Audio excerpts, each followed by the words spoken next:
Vote ही नहीं दोगे? Vote ही नहीं दूंगा मैं। नहीं वोट दो? वोट खत्म। 5,000 आदमी को घर से बेघर कर दिया।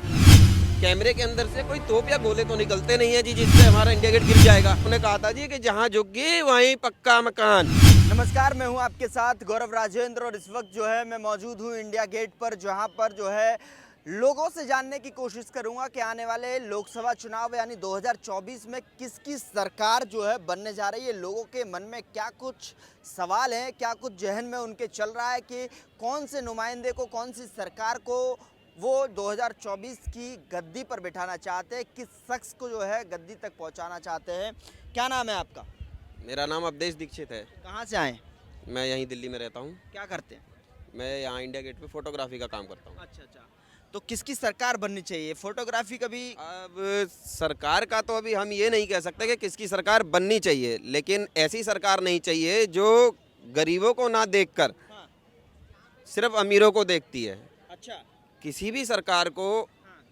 सही मायने में ये समझना चाहिए कि इस देश में टैक्स जो भरता है वो गरीब भरता है और हमेशा अमीर जो होता है वो टैक्स चोरी करता है, क्योंकि उनको 100 हथकंडे आते हैं। जैसे अडानी जी ले लीजिए, इस टाइम बहुत बड़ा मुद्दा चल रहा है देश के अंदर अडानी जी का।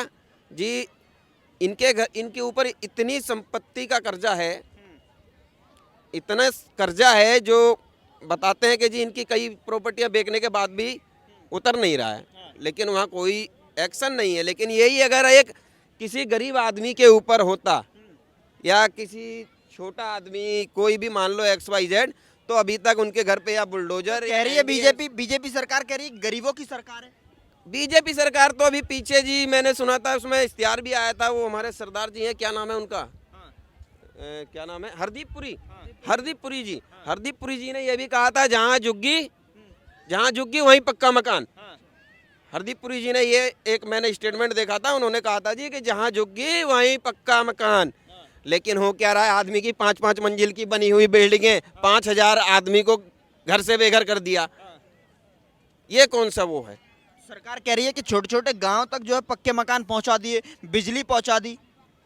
अब ये तो सरकार को पता है कि इतनी पहुंचा दी, लेकिन उसमें ये नहीं देखते कि वहाँ के सरपंच और वहाँ के जो सेक्रेटरी हैं वो कितना खा जाते हैं और आदमी तक क्या पहुँच। सरकार में किसे देखना चाहते हैं? सरकार में तो ये तो भैया जनता के हाथ में है। आप भी तो जनता हैं। हम कौन सा प्रधानमंत्री? लेकिन हम ऐसा शासन नहीं चाहते जहाँ किसी गरीब की सुनवाई ना हो। हाँ तो खुलकर बोलिए ना, जनता तो आप भी हैं, प्रधानमंत्री तो हो नहीं आप। बिल्कुल, मेरी तरफ से तो नोटा का है, मैं किसी को वोट नहीं दूंगा। वोट ही नहीं दोगे? वोट ही नहीं दूंगा मैं। नहीं वोट दोगे? वोट खत्म है। तो कह रहे हैं सरकार कहती है और हम भी कहते हैं कि मतदान तो आपका अधिकार है, आपसे ही सरकार चुनी जाती है, आपको मतदान करना चाहिए। लेकिन हमारी तो नहीं सुनी जाती है। हमने PM हाउस में भी लेटर दिया, हमने गृह मंत्रालय में भी लेटर दिया, हमने लिख के दिया बाकायदा कि जी हमारी समस्या का हल करो। हमें यहाँ पे प्राइवेट सिक्योरिटी है, हम यहाँ हमारे कैमरे के अंदर से कोई तोप या गोले तो निकलते नहीं है जी जिससे हमारा इंडिया गेट गिर जाएगा।